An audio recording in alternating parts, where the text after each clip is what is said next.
Nothing like a morning episode, eh? Nothing like a morning episode.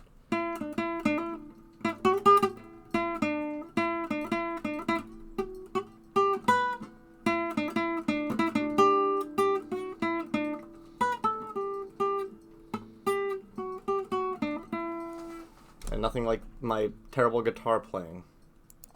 Bruins friends, it is time to hug it out! Because that is a 5-3 victory over the Colorado Avalanche. Welcome back down into the den, everybody. I got my coffee here.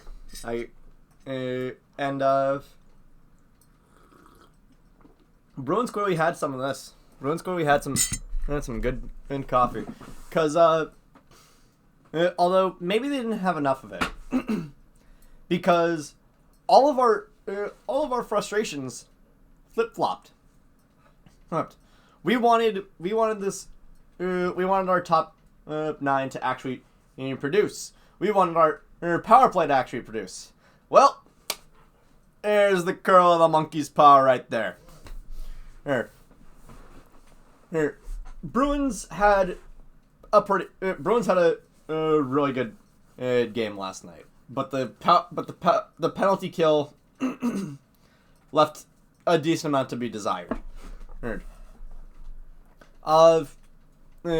Thankfully, the biggest frustration one of the biggest frustrations that I've had, the fact that Morgan Geekie has played about 240 minutes of Boston Bruins hockey this season, and I've yet to understand what the hell he actually does for this team.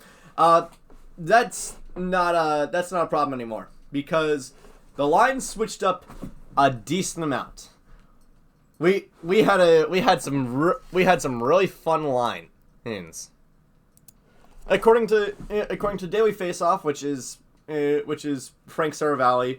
I don't usually trust Frank Saravalli. I think that he's kind of a schmuck, especially with the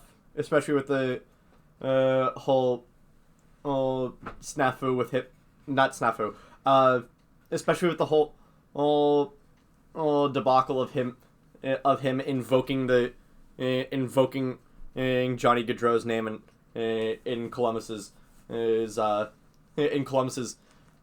season preview. Well, but I'm sorry. These were our lines: Zaka, Lindholm, Pasternak on the top line, as is tradition. Marchand, Coyle, Frederick, and this line was great, and we'll get to that. Max Jones, Matt Patra, Riley Tufte.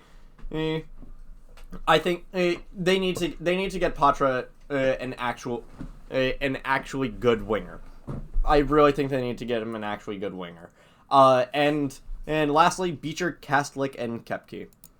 Korpisalo and net, we had, and I'm gonna be real. Korpisalo had a great game. Korpisalo had a really good game. Now, admittedly, the defense did enough in front of him to keep him from an overwhelming workload. But at the same time, Korpisalo made some really good saves.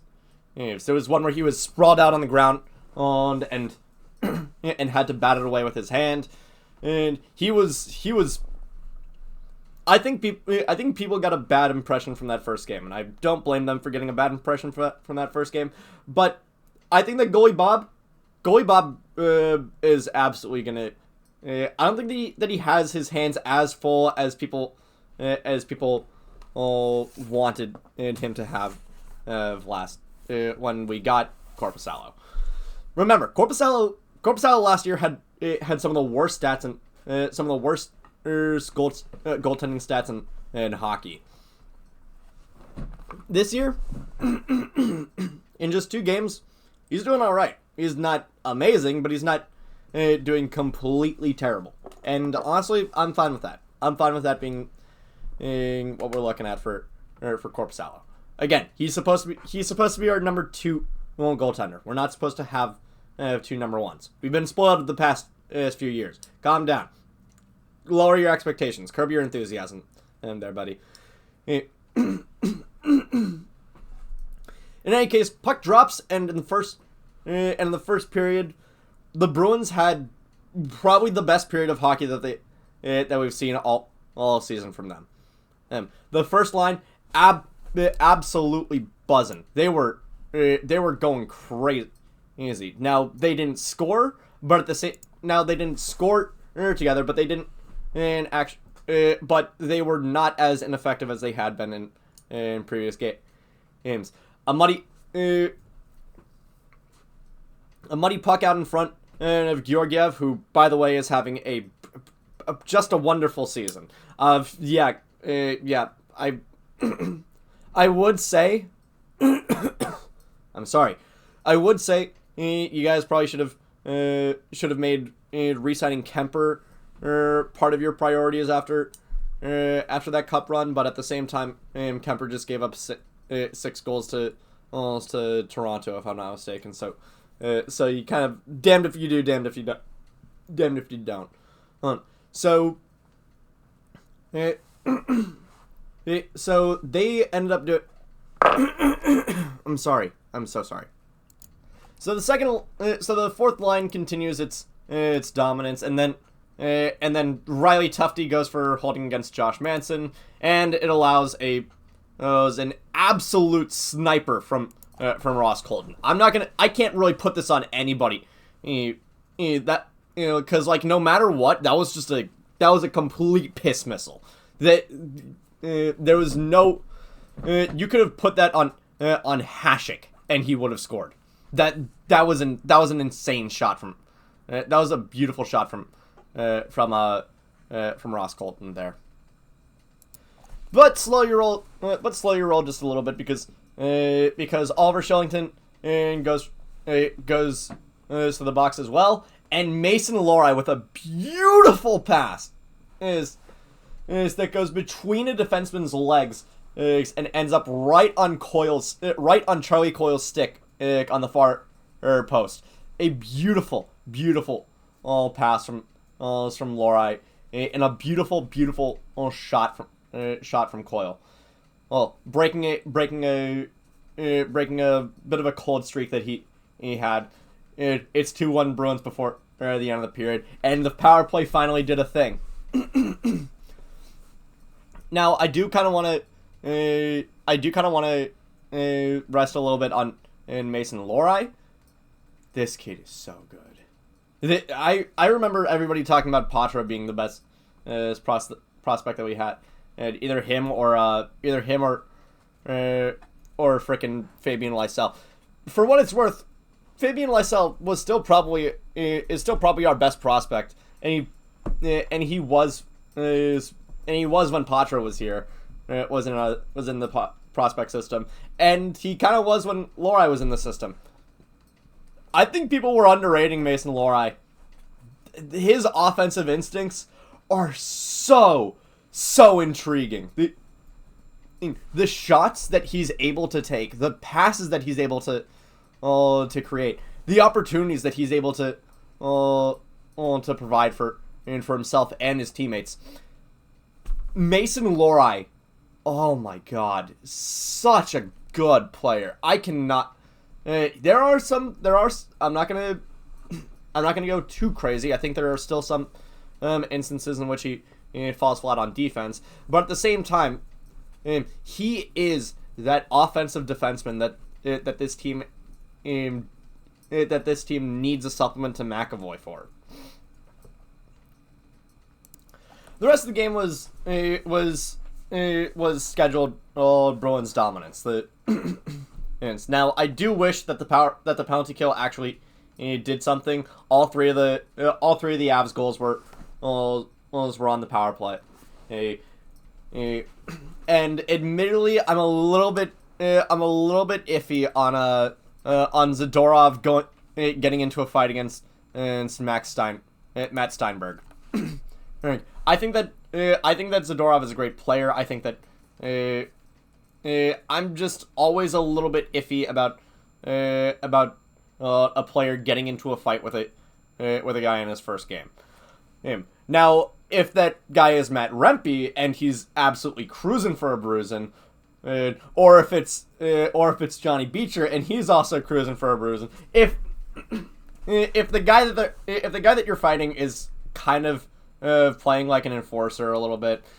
I might have a little. I might have a few less reservations about that. But at the same, but if not, it's just not a good look.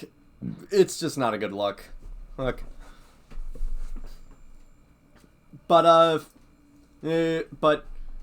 Pasta got his fourth goal. Oh, Hampus Lindholm ended up on the score sheet. And to drive us home, we got a Johnny Beecher goal. You know how much that makes me happy. Now, on the one hand, this was a great game from the Bruins. You're grading on a curve for this one. I hate saying that for Colorado, but oh my god, they've started so badly. They've started really poorly, and I can kind of understand why. I can understand why they started so poorly. Landeskog is out. Georgiev has completely lost his mind, and Colorado is not the same team that won the Cup Finals in 2022. It is nowhere near the same team that it was. But at the same time, I would have expected the team that had the reigning MVP to not start 0-4. And not only to not start 0-4, but also not give up 5 or more goals in each of their first 4 games. Their defense is shot to hell. Devon Taves, I don't know where he was this year.